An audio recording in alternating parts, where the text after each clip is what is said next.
On June 7th, two unbeaten heavyweights clash in a must-win battle.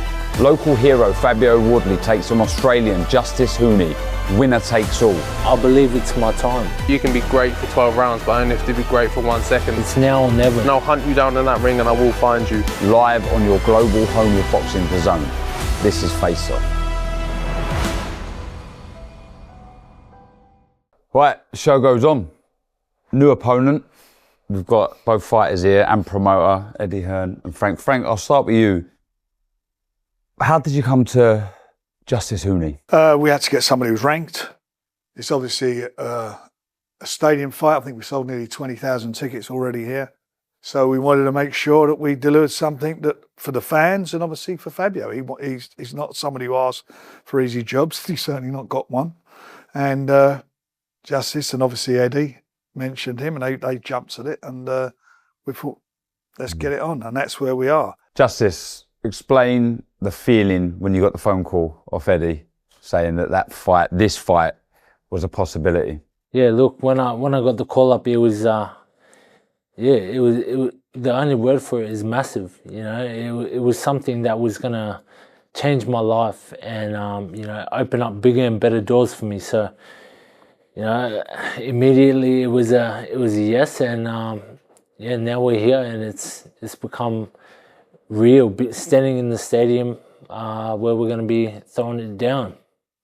Fab, did you get the final say on who you wanted? Was there a shortlist given to you and you picked Justis? Yeah, look, it was a short list because we have to work within the bounds of a high-ranking WBA opponent. And obviously the heavyweight division at the moment is thriving. Everyone's fighting, so everyone's either got a fight planned or just had a fight or whatever. So it was relatively slim pickings, but I do think we did very well in managing to get hold of Justis. And credit to him, credit to Eddie, credit to his team for taking it, because there was no faff, there was no games, there was no, oh, we want this. It was like, yep, cool, we're on, let's have it. And that's really what made me give it the nod and go, all right, cool, yeah. Because ultimately, this is my homecoming show. It's a stadium fight, it's a massive event. It's one that needs to be big and entertaining across the board.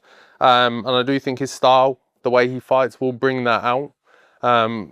With me, it's obvious, you know what you get.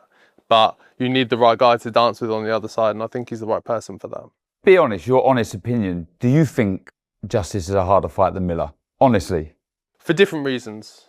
I think they're both difficult fights. I think, but with Miller, he's difficult because you know what he's like. He's a wardrobe of a man. He's going to walk at you. He's going to put the pressure on. He's going to stay in front of your face, and he's going to be hard to move and do anything about. Now, that is difficult in its own right. Now, Justis poses a bunch of different questions in terms of stylistically, good feet, good hands, quick, puts his punches together well, can get in and out of range. So he's got more than kind of, whereas Gerald Miller is a bit of a one-trick pony. You know what that is. It's a hard trick and it works and you've got to really train for it. But with Justis, he's got a few different facets to his game. There's different areas we're going to have to pay attention to.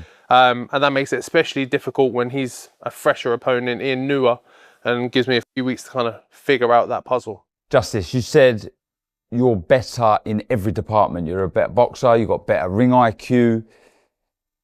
You stand by that?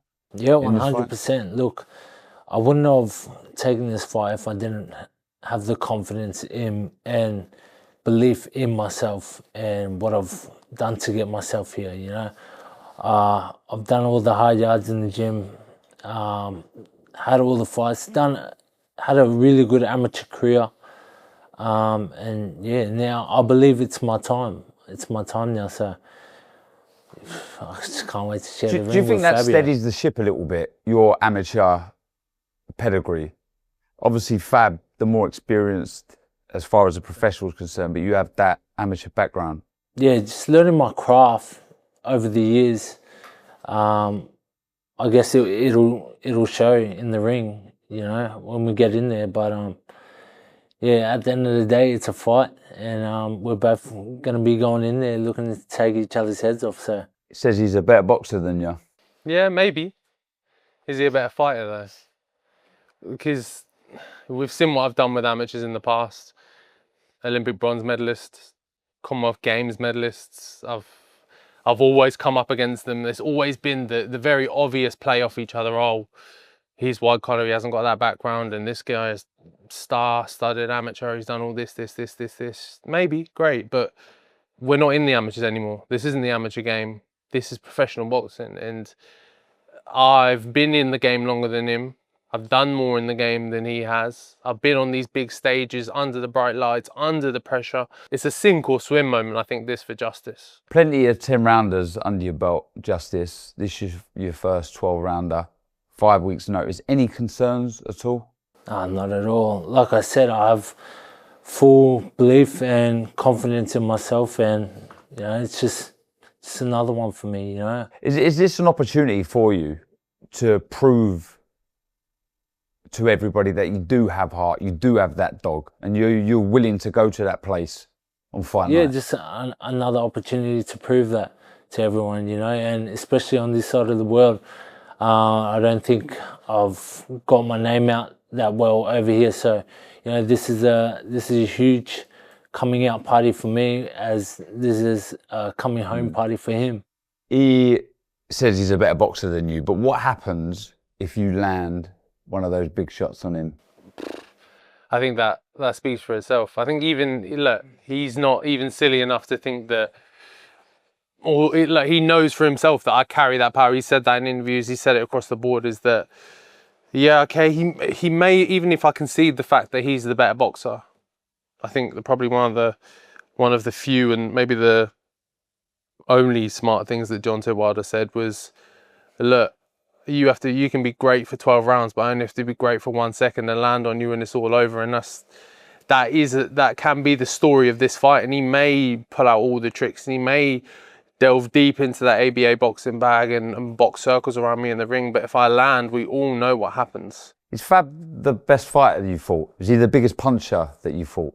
Biggest puncher? Yeah, I'd say he's the biggest puncher. But in terms of boxing, I'd probably have to give it to someone else. He's never boxed anyone as good as him. I mean, Fraser Clark, very good amateur, unproven in the pros. Adelaide, done a great job on Adelaide. You put Justis above those? Yeah, for sure. I mean, look, they all bring something different to the table, but he's a different league to those guys. I think this is actually the first time I think Fabio has now established himself as a world-class heavyweight, and so is he. I think it's the first time they've both faced world-class heavyweight. It's the number one WBO against the number one WBA. That's what it is. They're natural born fighters. That's what they're born to do. That's what he's born to do. He's born to fight. And he's going to be in front of his home fans. He won't want to disappoint them. A lot of pressure on him. It's a lot of pressure coming into the background. Massive pressure. But you know what? Not a lot, but massive. Yeah, but you know what? He thrives on it. That's what he does. He thrives on it.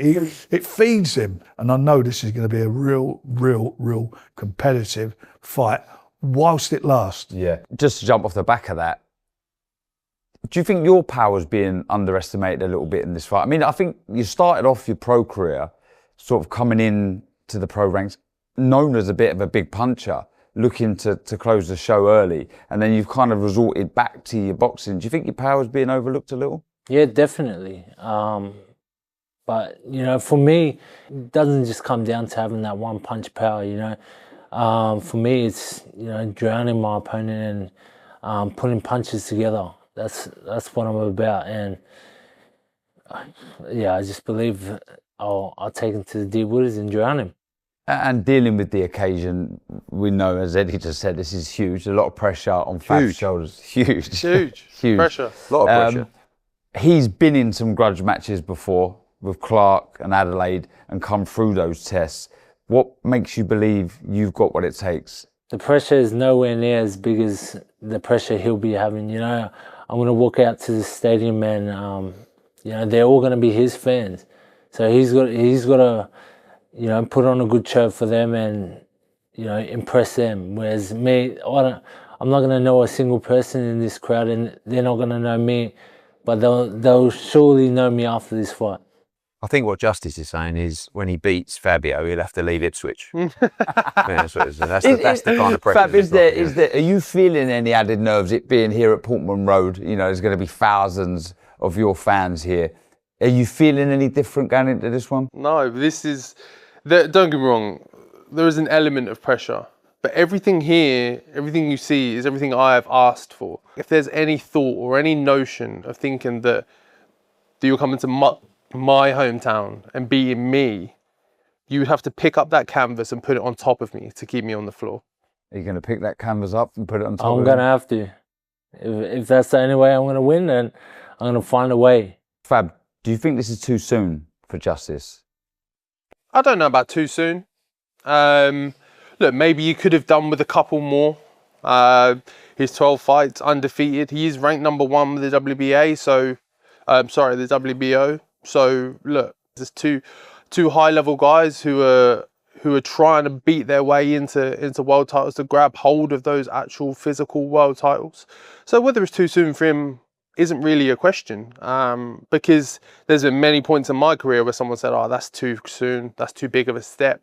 So I'm not going to be silly enough to go, oh no, that's too soon for him, because I've spent my whole career of people saying that about me. So I'm not going to lay that on him. And what makes you think it's the right time, Justis? It's now or never. You know, I'll never know when another massive opportunity like this will come up again. So yeah, I had to take it with both hands, and now we're here.